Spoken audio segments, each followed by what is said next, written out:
السلام علیکم ورحمۃ اللہ وبرکاتہ۔ پچھلی ویڈیو میں ہم نے سورہ الاعراف کی آیت نمبر 143 تک کی تلاوت کی تھی اور ترجمہ پڑھا تھا۔ آئیے اس سے آگے تلاوت جاری رکھتے ہیں۔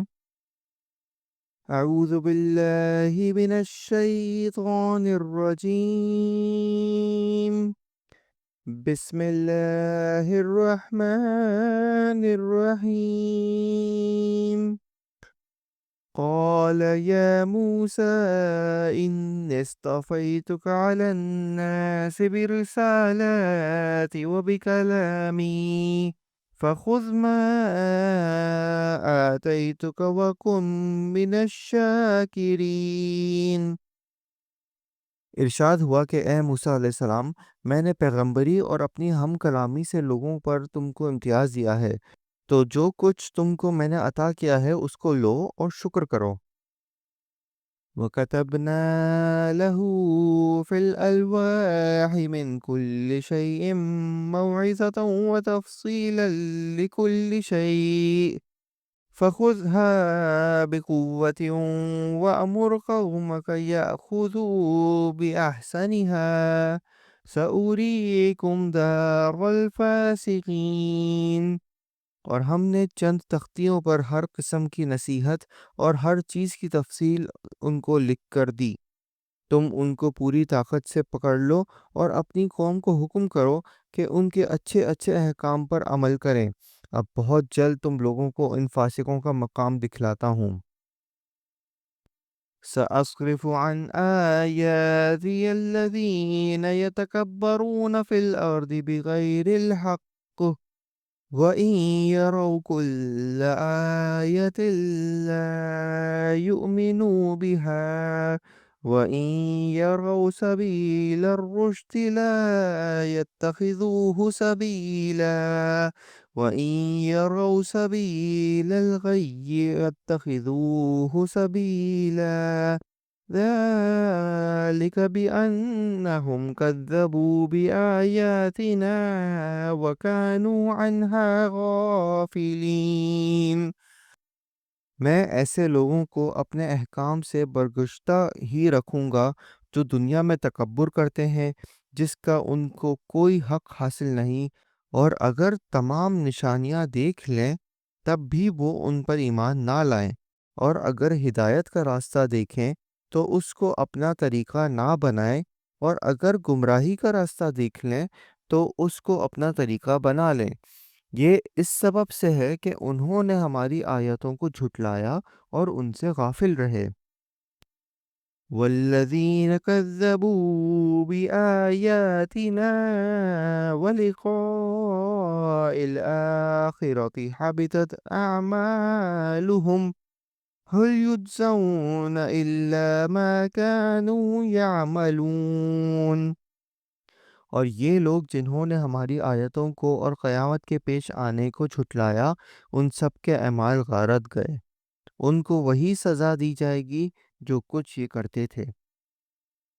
وَاتَّخَذَ قَوْمُ مُوسَى مِن بَعْدِهِ مِنْ حُلِيِّهِمْ عِجْلًا جَسَدًا لَهُ خُوَارٌ أَلَمْ يَرَوْا أَنَّهُ لَا يُكَلِّمُهُمْ وَلَا يَهْدِيهِمْ سَبِيلًا اتَّخَذُوهُ وَكَانُوا ظَالِمِينَ۔ اور موسیٰ علیہ السلام کی قوم نے ان کے بعد اپنے زیوروں کا ایک بچھڑا معبود ٹھہرا لیا، جو کہ ایک قالب تھا جس میں ایک آواز تھی۔ کیا انہوں نے نہ دیکھا کہ وہ ان سے بات نہیں کرتا تھا اور نہ ان کو کوئی راہ بتلاتا تھا؟ اس کو انہوں نے معبود قرار دیا اور بڑی بے انصافی کا کام کیا۔ وَلَمَّا سُقِطَ فِي أَيْدِيهِمْ وَرَأَوْا أَنَّهُمْ قَدْ ضَلُّوا قَالُوا لَئِن لَّمْ يَرْحَمْنَا رَبُّنَا وَيَغْفِرْ لَنَا لَنَكُونَنَّ مِنَ الْخَاسِرِينَ۔ اور جب نادم ہوئے اور معلوم ہوا کہ واقعی وہ لوگ گمراہی میں پڑ گئے تو کہنے لگے کہ اگر ہمارا رب ہم پر رحم نہ کرے اور ہمارا گناہ معاف نہ کرے تو ہم بالکل گئے گزرے ہو جائیں گے۔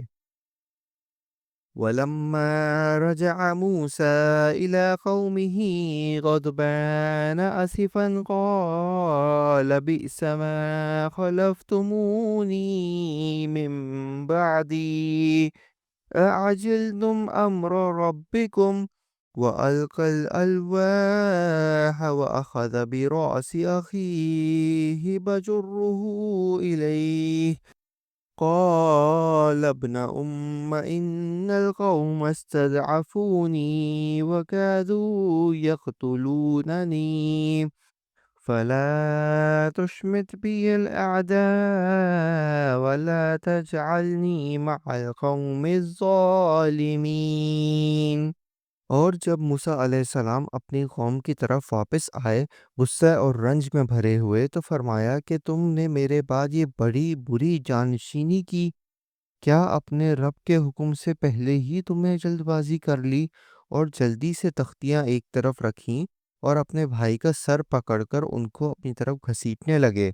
ہارون علیہ السلام نے کہا کہ اے میرے ماں جائے، ان لوگوں نے مجھ کو بے حقیقت سمجھا اور قریب تھا کہ مجھ کو قتل کر ڈالیں، تو تم مجھ پر دشمنوں کو مت ہنساؤ اور مجھ کو ان ظالموں میں مت شمار کرو۔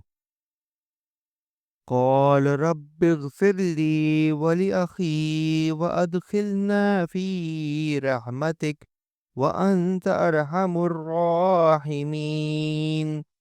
موسیٰ علیہ السلام نے کہا کہ اے میرے رب، میری خطا معاف فرما اور میرے بھائی کی بھی، اور ہم دونوں کو اپنی رحمت میں داخل فرما، اور تو سب رحم کرنے والوں سے زیادہ رحم کرنے والا ہے۔ ان الذين اتخذوا العجل سينالهم غضب من ربهم وذلة في الحياة الدنيا وكذلك نجزي المفترین۔ بے شک جن لوگوں نے گوسالہ پرستی کی ہے ان پر بہت جلد ان کے رب کی طرف سے غضب اور ذلت اس دنیاوی زندگی میں ہی میں پڑے گی، اور ہم افترا پردازوں کو ایسی ہی سزا دیا کرتے ہیں۔ والذین عملوا السیئات ثم تابوا من بعدها وآمنوا ان ربک من بعدها لغفور رحیم۔ اور جن لوگوں نے گناہ کے کام کیے پھر وہ ان کے بعد توبہ کر لیں اور ایمان لے آئیں تو تمہارا رب اس توبہ کے بعد گناہ معاف کر دینے والا، رحمت کرنے والا ہے۔ وَلَمَّا سَكَتَ عَن مُوسَى الْغَضَبُ أَخَذَ الْأَلْوَاحَ وَفِي نُسْخَتِهَا هُدًى وَرَحْمَةٌ لِّلَّذِينَ هُمْ لِرَبِّهِمْ يَرْهَبُونَ۔ اور جب موسیٰ علیہ السلام کا غصہ فرو ہوا تو ان تختیوں کو اٹھا لیا، اور ان کے مضامین میں ان لوگوں کے لیے جو اپنے رب سے ڈرتے تھے بہت ہدایت اور رحمت تھی۔ وَاخْتَارَ مُوسَىٰ قَوْمَهُ 70 رَجُلًا لِمِيقَاتِنَا فَلَمَّا أَخَذَتْهُمُ الرَّجْفَةُ قَالَ رَبِّ لَوْ شِئْتَ أَهْلَكْتَهُم مِّن قَبْلُ وَإِيَّايَ أَتُهْلِكُنَا بِمَا فَعَلَ السُّفَهَاءُ مِنَّا إِنْ هِيَ إِلَّا فِتْنَتُكَ تُضِلُّ بِهَا مَن تَشَاءُ وَتَهْدِي مَن تَشَاءُ أَنْتَ وَلِيُّنَا فَاغْفِرْ لَنَا وَارْحَمْنَا وَأَنْتَ خَيْرُ الْغَافِرِينَ۔ اور موسیٰ علیہ السلام نے 70 آدمی اپنی قوم میں سے ہمارے وقت معین کے لیے منتخب کیے۔ پھر جب ان کو زلزلہ نے آ پکڑا تو موسیٰ علیہ السلام عرض کرنے لگے کہ اے میرے پروردگار، اگر تجھ کو یہ منظور ہوتا تو اس سے قبل ہی ان کو اور مجھ کو ہلاک کر دیتا۔ کیا تو ہم میں سے چند بے وقوفوں کی حرکت پر سب کو ہلاک کر دے گا؟ یہ واقعہ محض تیری طرف سے ایک امتحان ہے، ایسے امتحانات سے جس کو تو چاہے گمراہی میں ڈال دے اور جس کو چاہے ہدایت پر قائم رکھے۔ تو ہی ہمارا کارساز ہے، بس ہم پر مغفرت اور رحمت فرما، اور تو سب معافی دینے والوں سے زیادہ اچھا ہے۔ صدق اللہ العظیم۔ ہم نے آج سورہ الاعراف کی آیت نمبر 155 تک کی تلاوت کی اور ترجمہ پڑھا۔ امید ہے آپ کو پسند آیا ہوگا۔ انشاءاللہ اگلی ویڈیو میں درس ہی جاری رکھیں گے، تب تک کے لیے اجازت دیجیے۔ اللہ حافظ۔ السلام علیکم ورحمۃ اللہ وبرکاتہ۔